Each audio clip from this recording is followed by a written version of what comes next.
Constitution. Good job. Number 2, what's the name for the necessary and proper clause? You can't keep doing the same person, I'm sorry. Well, let's not do that. The elastic. I told you. Even. The elastic cause is another name for proper cause. What's the name for it? Is another name for proper cause. Yeah, but what's the name for it? Elastic cause. There, elastic clause. Good job. Alright, number What? 3. It's your pronunciation is slightly off. Number 3, what is the name given to the first 10 amendment to the Constitution? Genesis. Rights of the Bill of Rights. Good job, Bill of Rights. And then number 4, what are the 3 distinct branches of government established by the Constitution? Brecken. The main branches is, or are, the legislative branch, the executive branch, and the judicial branch. Alright, did anyone include, like, what's the common name for the executive, legislative, or judicial branches? So if you're talking about the legislative branch, what are we talking about? Did anyone include that? You didn't have to? Wait, what? Okay, what? Congress. Executive branch would be? The president. And the judicial branch would be the? The judges. Yep, so the Supreme Court, which if you were keeping track over what happened this weekend, you realize that why that's a big deal. Okay. Ruth. Yeah, one of our justices passed away, so President Trump, with the approval of Congress, is to appoint a new one. So that's part of the reason why that's a big deal right now, why everyone's like losing their minds over the weekend over why she died. That's part of it, is because that's part of why he gets to appoint the next one. Was she a Democrat? I think she was, but again, at the same time, Once. okay, now just because someone is a Democrat or claims to be a Democrat, they still vote certain ways. Like, well, there was one of our judges that was supposed to be conservative, I say are, but one of the judges that was supposed to be conservatives, and he has voted more of a liberal side since he's been appointed. So it's one of those, just because they claim to be a certain party doesn't necessarily mean that they're going to vote a certain way. Alright, let's go for 1 through 6 now. What 2 colonies have the close connection between church and state? Alright, Chris, back to you. Massachusetts and Connecticut have the closest connection. To church and state, yes. Number 2, which colony was Anglican church most powerful? Alright, Ethan. Virginia was mainly Anglican. You know, so the church was most powerful in Virginia. Number 3, Genesis. Rhode Island. Okay, what's your full sentence? Oh. The colony that set the outstanding zone for religious freedom in Northern America was Rhode Island. Good job. Number 4, name the largest single religious group to face persecution and harassment in colonial America. Now there's a bunch of them, but this is saying, okay, here's the largest group. Alright, Brecken. Baptists. Good job. And what's your full sentence? Oh. Baptists were the religious group that got harassed and persecuted the most. Okay, that was kind of a weird sentence, but yes, they were the most persecuted and harassed. So it's not like they were going around harassing people, which is kind of what your sentence sounds like, but yes, they were the most harassed one. Alright, number 5, who was the most outspoken and influential figure of the long battle for religious freedom in Massachusetts? Alright, Chris. Isaac Walkus. Okay, Bacchus is how you say it. Outstanding. Okay. Say your sentence again. Isaac was the most outstanding, or outspoken and influential figure. And the long battle for religious freedom in Massachusetts, yes. Yeah. Alright, we're going to practice saying his last name so that way I don't keep getting that. So it's Isaac Bacchus. Alright, say it. Bacchus. Bacchus, say it again. Bacon. Bacchus. Say it. Bacchus. Bacchus. Alright. Bacchus. Good job. Bacchus. Great, so I shouldn't hear that like nasty sounding name of his name anymore, because I don't want to hear it anymore. Alright, number 6. Who is the most influential leader of the Virginia Baptists? You already got a question from me. Okay. John Leland Good job. was the most influential leader of the Baptist. Of the what? Say it again, since you're struggling. Read it again. John Leland was the first influential leader of the Baptists. Read it again. John Leland was the most influential leader of the Baptists. Good job, of Virginia. Alright, you can go ahead and put that away. Alright, what's happening Wednesday? Preamble quiz. I'm about to So say, make sure whoa, that you whoa. study it. What's due next Monday? My tears sweat. Sorry, So make sure Tears you're sweat. ready. Alright, go ahead and take out a piece of paper so you can write down permanent Big in black. yellow. I'm surprised to be sure to welcome them. If I throw my paper airplane, is that free labor? You don't have permission to throw paper airplane. So it needs a merit if you throw paper. No permission to throw No people permission to airplane. airplane. I didn't know we were going nice.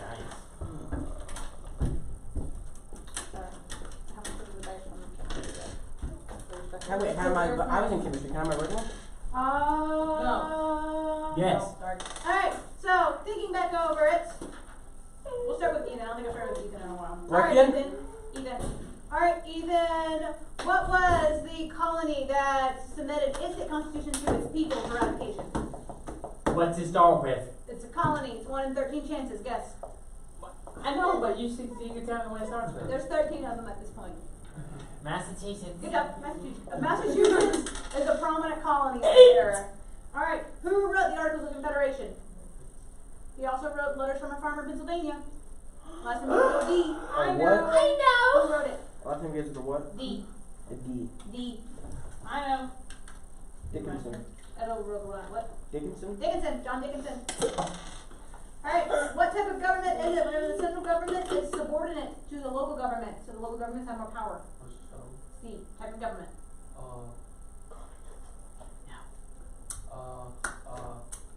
I was gonna say something. Confederalist. Wouldn't it be a group of people? What is a group of That's people? totally I'm gonna take no for right now. Confederacy. Confederacy, you were close, but Confederacy, roll. What's the problem of the Articles of Confederation? You broke this off 3 What, big what? ones. What's the problem of the Articles of Confederation? What's the problem? Problem. They couldn't Yeah. tax people. You said what? Good tax. Yep. Roll. What's another problem? Hey. Yo. There's 2 others, so I'll take kind of the sentence, I guess, for these. Alright, what did they not have? Proper representation. They actually did have that, I'm sorry. They did not have, they did not have judges. Good job. So there was no executive or judicial branch. And the last one was it was too hard to amend. You had to either have 9 to change it, or you had to have 13 to get rid of it. So, alright, what was the law? I'm good. That's the best way to do it. Law that said that the Northwest Territory would be divided up into townships.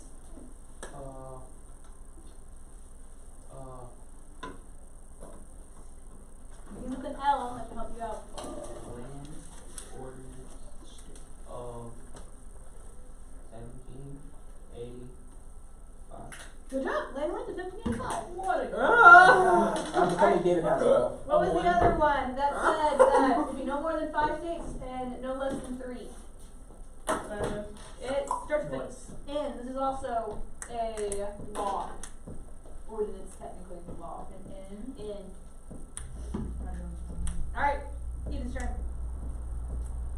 What?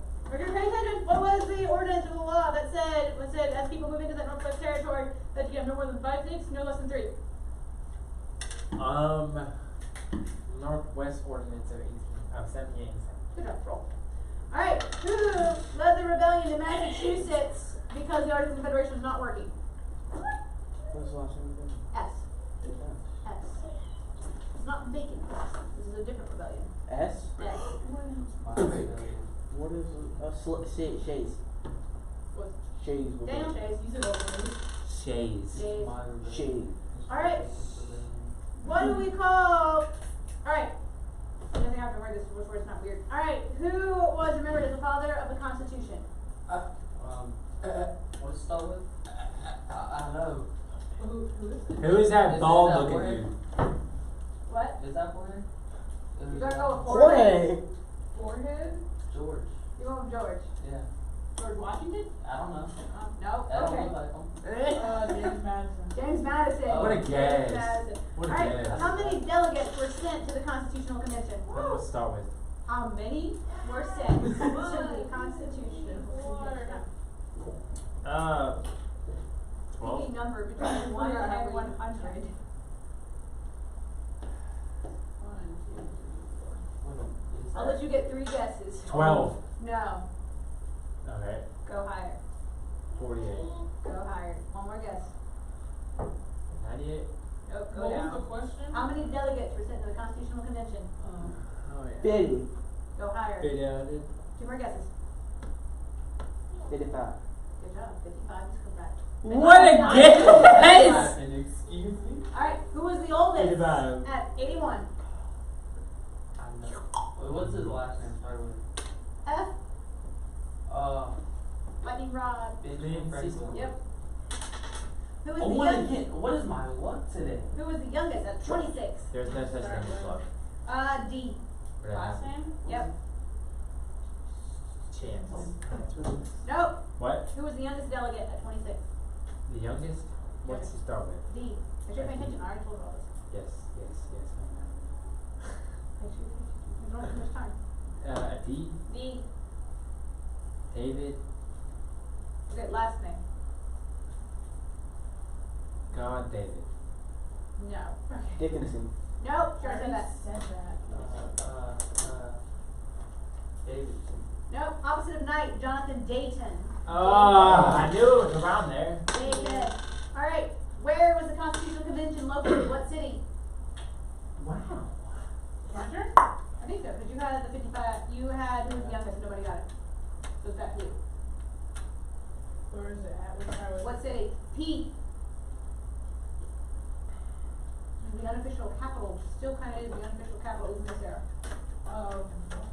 Our little country.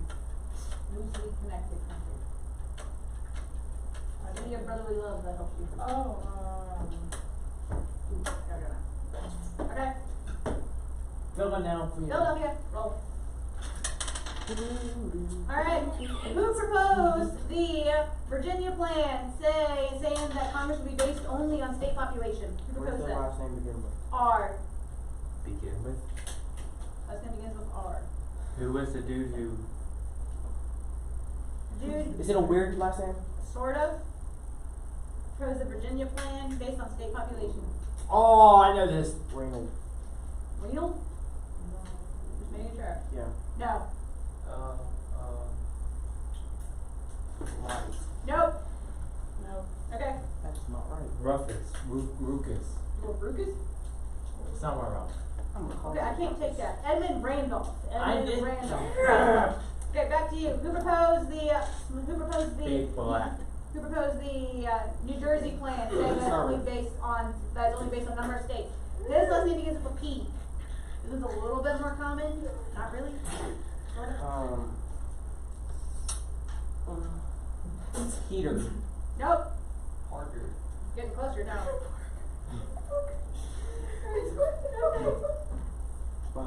Patterson. What? Patterson. No, William Patterson is the correct answer. What a guess. Oh. What? I didn't know that. Alright, what was the compromise that said, okay, we're gonna have The one more Great. compromise, and then what state helped out? You have it, but what state also helped out with it? Wait, 2 rolls, if I answer this? What? Wait, 2 rolls, if I answer this? No, I plead the fifth. no. Alright, but what is it? Remember what state helped out? What's C? E? C? Connecticut. Yep, Connecticut compromise, which one was the great compromise? You didn't give me what the state started with. And My numbers are 74777. Dude, But my thing's he broken. only got one roll. My dice is broken. 747. I got on 3. Alright, next going. What was the compromise that, there's no way to really word this, and the compromise that said that the slave population in the South would count for taxation representation, but what do we call that compromise? What did it start with? 3. The I don't know how else to- force. You go with Compromise. 3/4? I don't know. Really? Okay. 3/5. 3/5. 3/5 of the 3/5 of the total population. What's that? Alright, what do you call taxes on imported goods, not just taxes? There's a special term for it now. What's the start with? T. T? T. You're gonna see this term over and over and over again. T? T. Tariffs? Yep, roll. Alright, what was the compromise that said we cannot levy export taxes on the South, but we're gonna re-talk about the slave trade in 1808. What's that word? C. It's kind of a hard one. See? C. They're like, so not compromised. Like there's something before it? Yeah, it's something and something compromise. The Concord and Slave something. No, I think it's something else. Okay. He's close to it. It is kind of close. I don't know. Okay? Okay? I don't know. We'll say you're close enough, Chris. Alright, commerce and slave trade compromise. Commerce What'd you and get? slave trade compromise. No, you didn't. Alright, what was the elected body, as close as I can get to it, that says Is it whenever my turn? you're choosing, no, because you already got that one. What? No, you got it. You got your points. Alright, so what is the what is the body that says that, okay, whenever you're voting for a president, you do not directly vote for the president, but you're voting for these people to go vote for the president. So what do we call that You would've got Body, that too. that's the best way to word that. I don't know how else to explain it. I don't know, is it something college or something? It is something college. Executive college? That's a good guess, but no. Electoral. Electoral college. Alright, what are your dice? I think he's backwards looking. Alright, so I started with Ethan, so at least I made it all the way around. So go ahead and add up your points. I got 2. Every time I rolled, it was just a 1.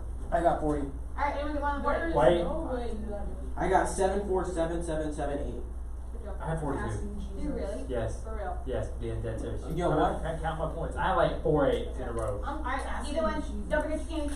Alright, so God we're knows. going to can start have my working candy, on the Chris. preamble. I have a different song, well it's the same song, but different version of it. So as always, we keep looking at it at the same words, at the same time. But remember, when's this quiz, Chris? Wednesday, so you have 2 days to work on it. So we Wait, start for the this preamble? for the preamble. No, for the, Yeah. This is about Bob. Alright, so oh my blind. Oh, I Oh, unless I I wrote hate it. this song. oh, it's gross. Oh. Guess we can't have class. Frighteningly amazing. No, let's see. I dropped my keys on flight. Here's my dice. I'm gonna throw it at you. No. That's the Like mayor. skins to be like. Not really. Oh, now it works. Okay. So this one has a word to fit. Sing along with it, but remember you do have to know it. So make sure you are working on it. I'm gonna On the kill dice this. display. You go to sing it for real? Okay.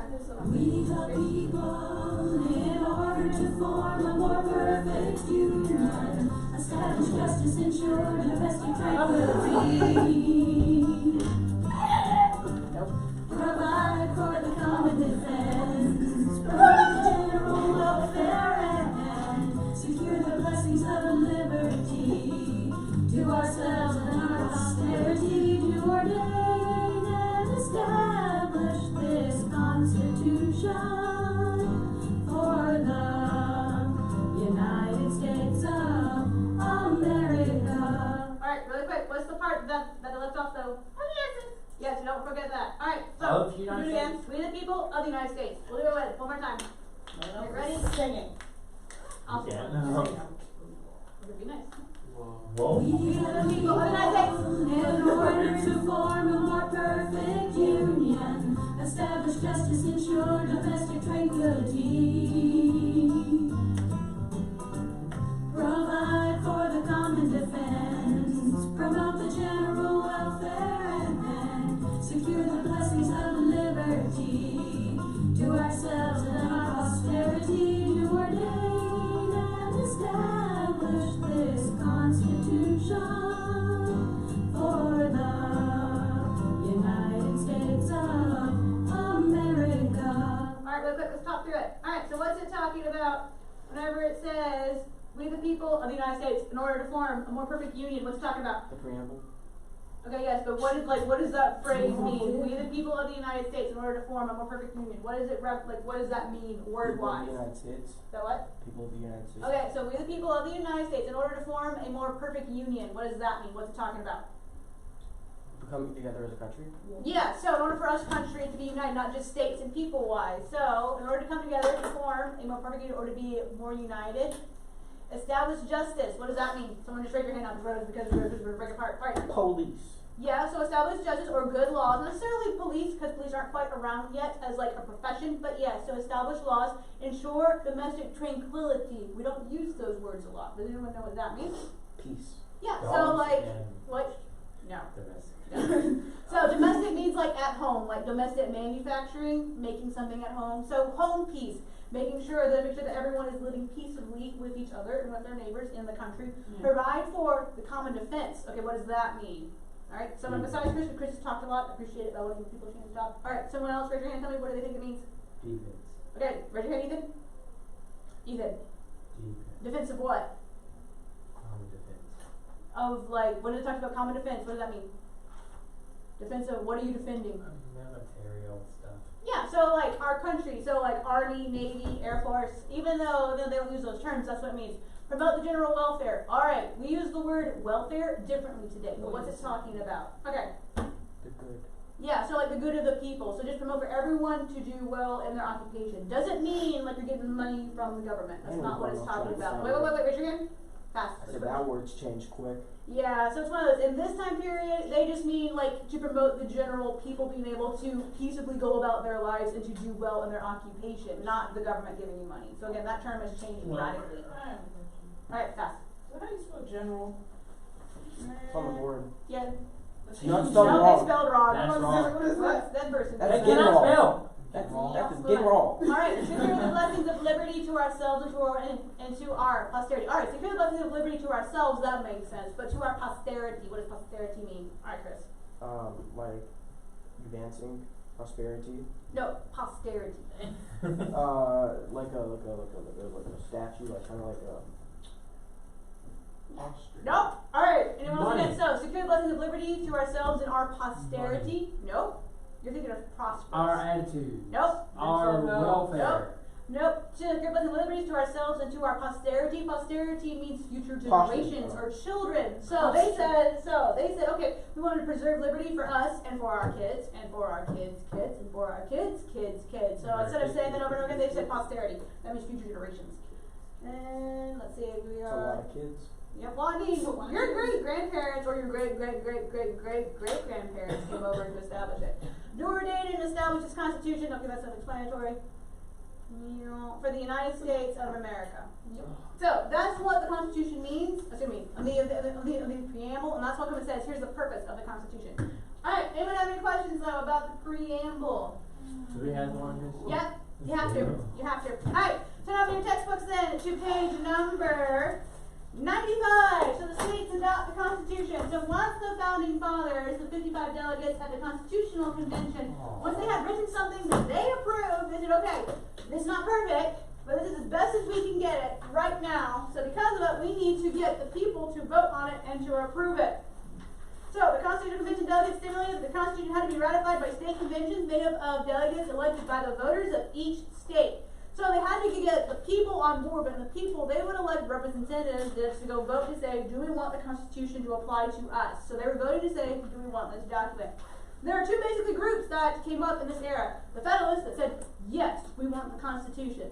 The Anti-Federalists said, no, we don't want the Constitution. Well, what do you want then? I don't know, but I don't want the Constitution. That was part of their problem. So Federalists, they were for it. Anti-Federalists, they were against it. Most of the Federalists realized, okay, we need to be able to establish our country more. We need to have a strong central government. Now, we don't want to lose power to it.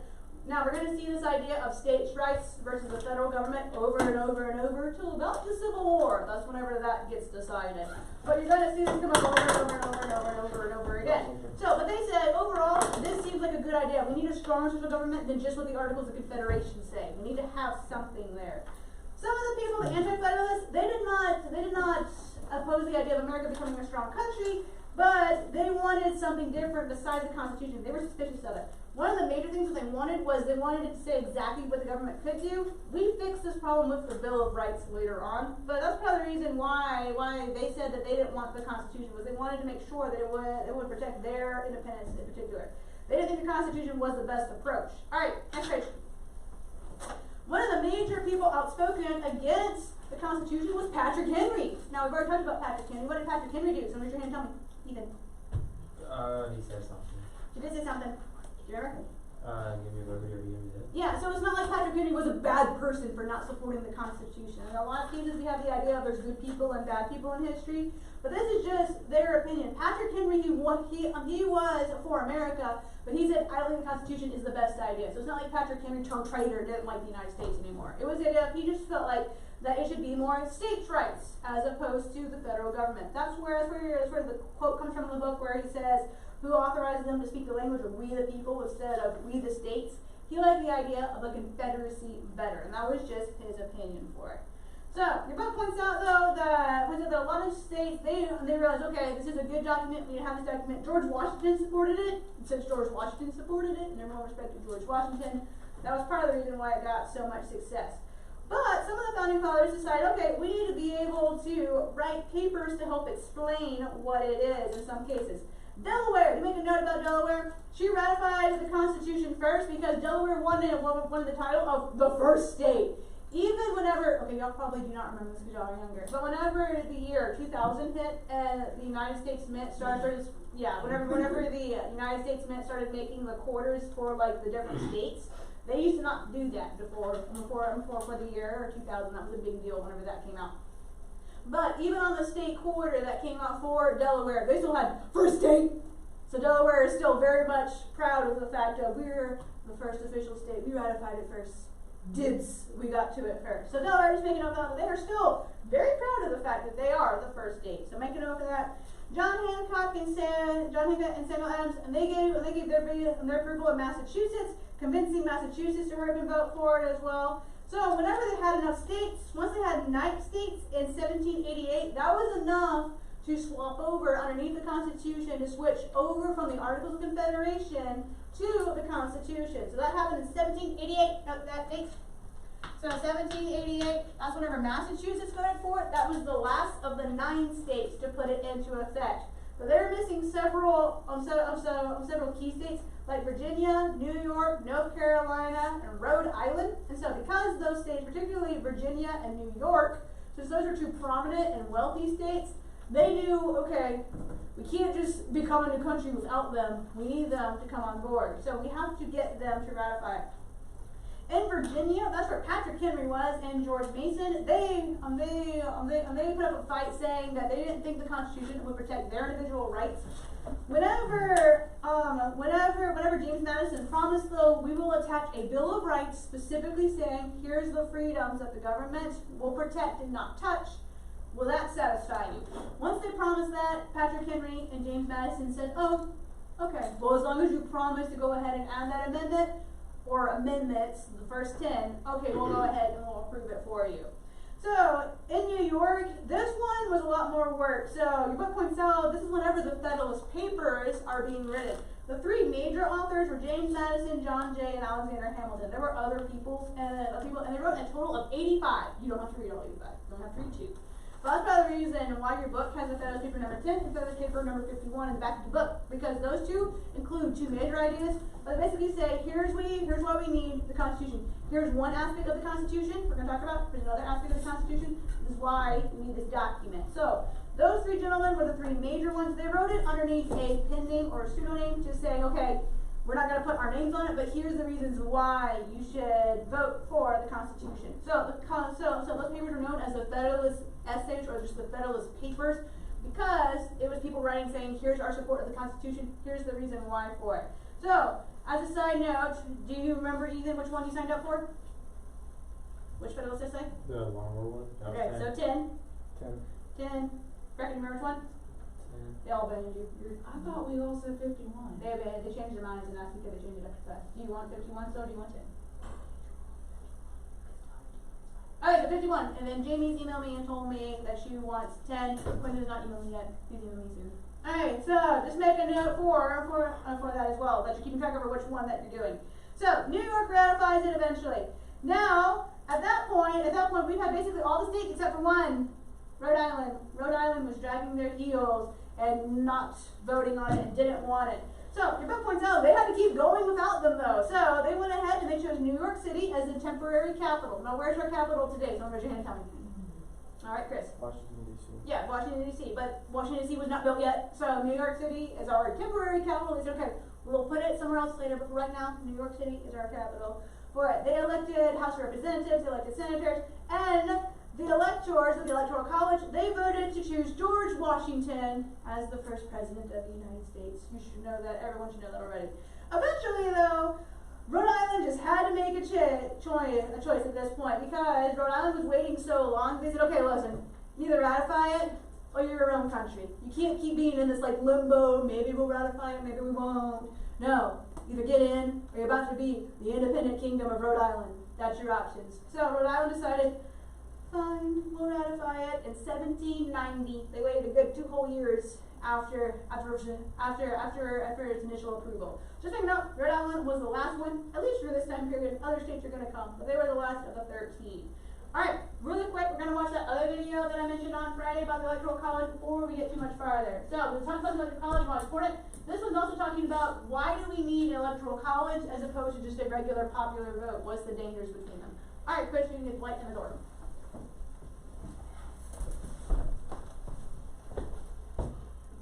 In every presidential election, only one question matters. Which candidate will get the 270 votes needed to win the Electoral College? Our founders so deeply feared a tyranny of the majority that they rejected the idea of a direct vote for president. That's why they created the Electoral College. For more than 2 centuries, it has encouraged coalition building, given a voice to both big and small states, and discouraged voter fraud. Unfortunately, there is now a well-financed, below-the-radar effort to do away with the Electoral College. It is called National Popular Vote, or NPV, and it wants to do exactly what the founders rejected: award the job of president to the person who gets the most votes nationally. Even if you agree with this goal, it's hard to agree with their method. Rather than amend the Constitution, which they have no chance of doing, NPV plans an end run around it. Here's what NPV does. It asks states to sign a contract to give their presidential electors to the winner of the national popular vote instead of the winner of the state's popular vote. What does that mean in practice?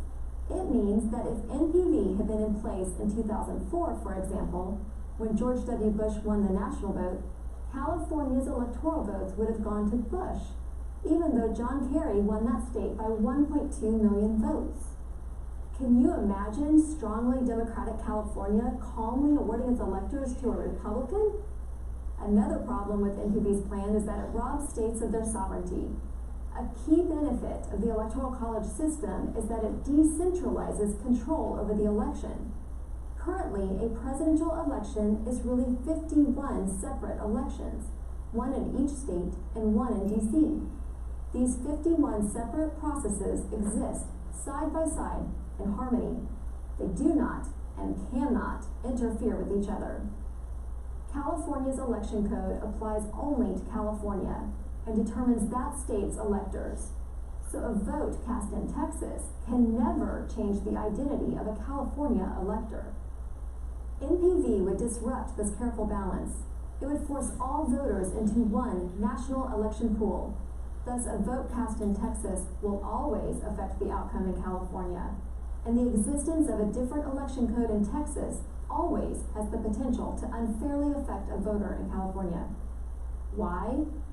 Because state election codes can differ drastically.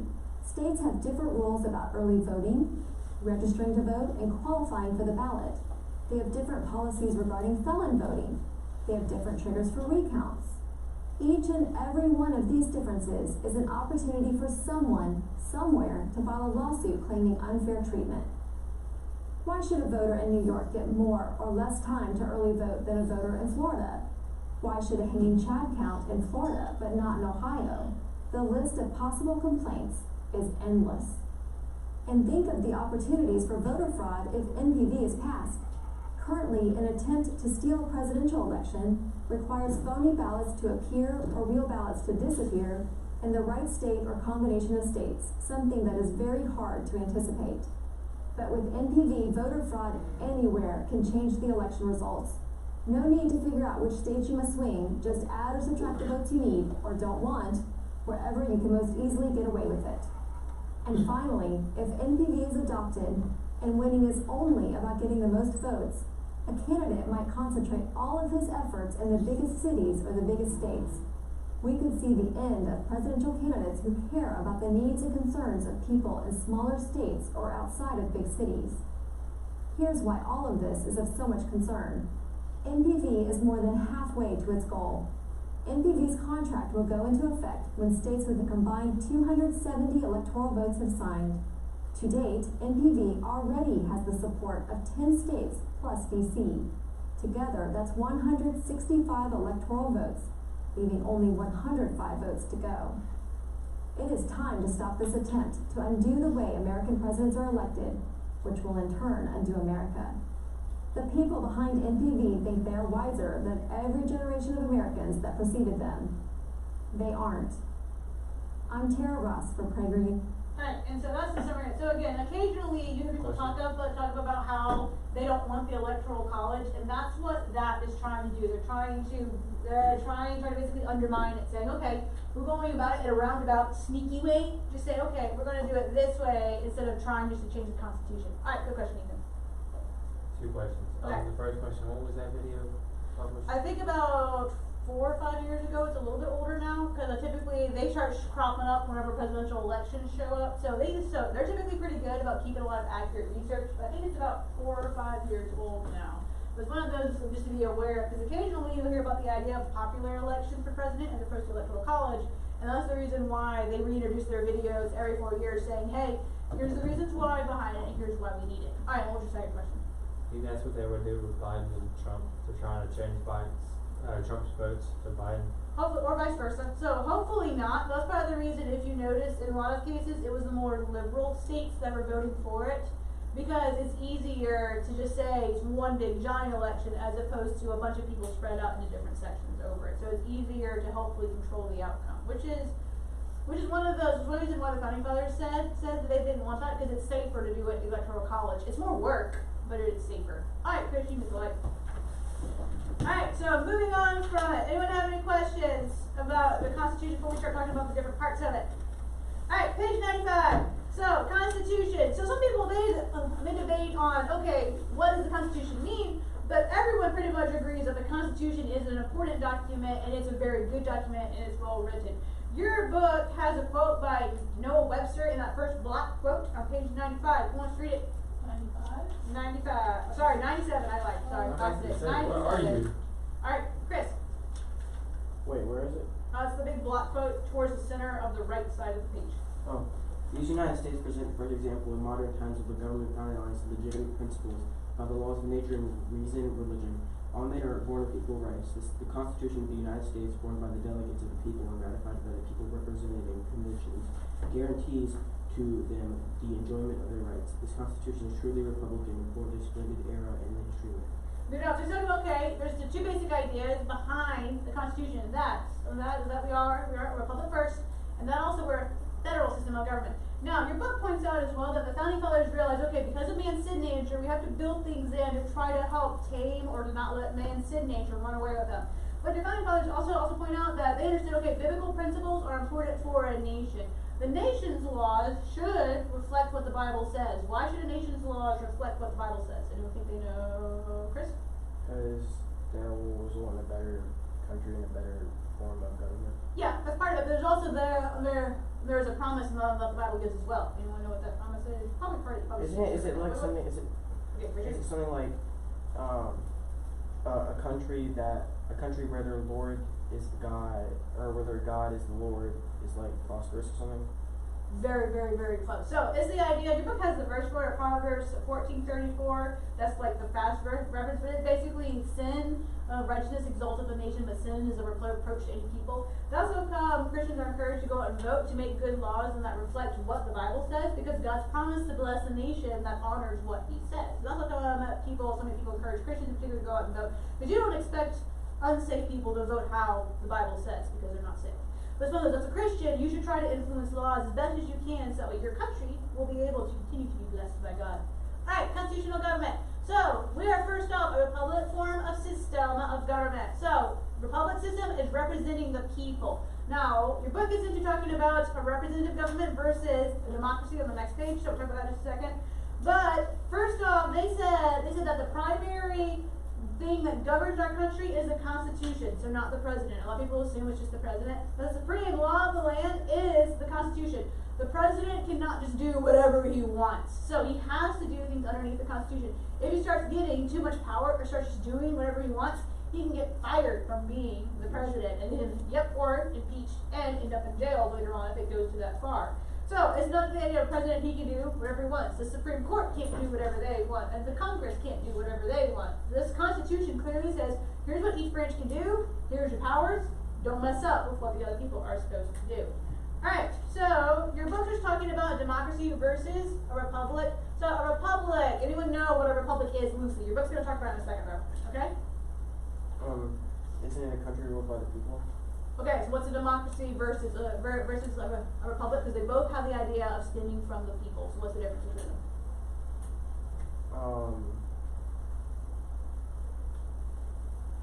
A republic, isn't that the freedom of the people, and a democracy isn't that the laws are made by the people? You have a really close idea, but it's not quite. Democracy is whenever everyone votes on one thing in particular. A republic is whenever you vote for a person and then that person goes to vote to make the laws. Alright, so let's actually read over that on page 98. Your book has this whole big block of brown section just focusing on, okay, here's the foundation versus a republic versus a democracy. Lots of readings. We're going to take turns to go through this kind of quick. Alright, who wants to go first? Alright, Ethan.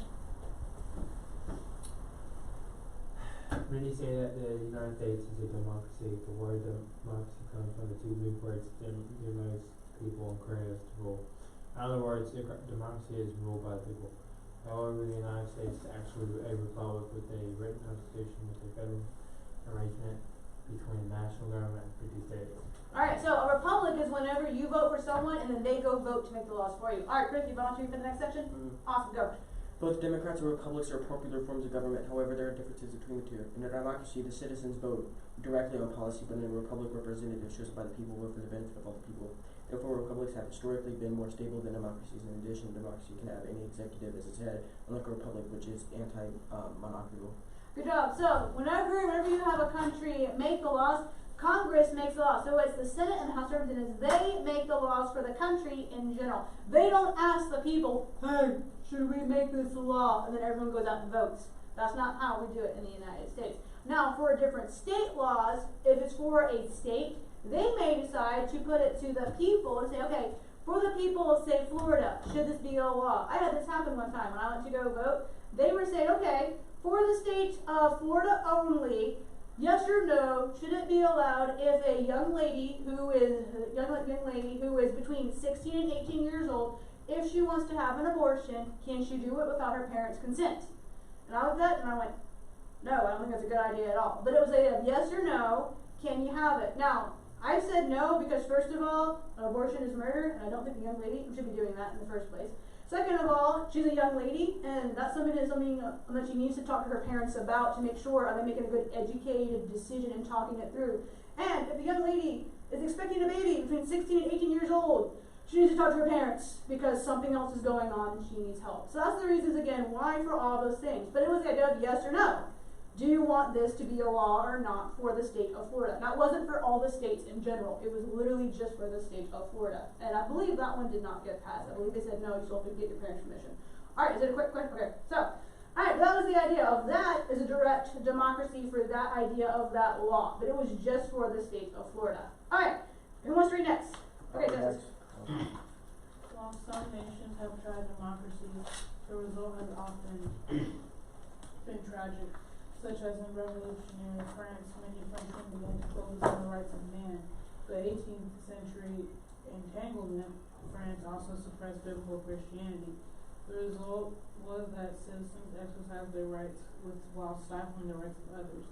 Thus, democracy led to mob rule and eventually Napoleonic tyranny. In the 20th century, too many nations had started out with the promise of democratic government.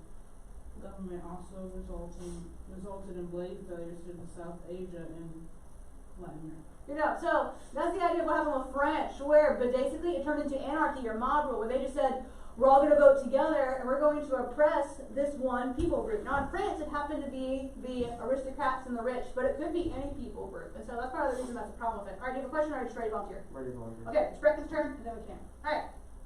Because America's founding fathers already knew the history that democracies were spectacles of turbulence and contention, they were wise to choose a republic over democracy. The United States is a constitutional republic, and the actions of both the government and the people are limited by the Constitution. It is a federal republic in that both the national government and the 50 states possess some independence from each other, but they are all subordinate to the United States Constitution, supreme law of the land. Good job. So make a note, we are technically a constitutional republic. Sometimes we call it a federal republic, but we are not a democracy. You hear sometimes people refer to us as a constitutional democracy. No, we are not a democracy in the United States. We are a republic. We elect our people to go to Congress. You want me to read the rest of it since I read fast? Anyone else want you to read? You may read it. Go.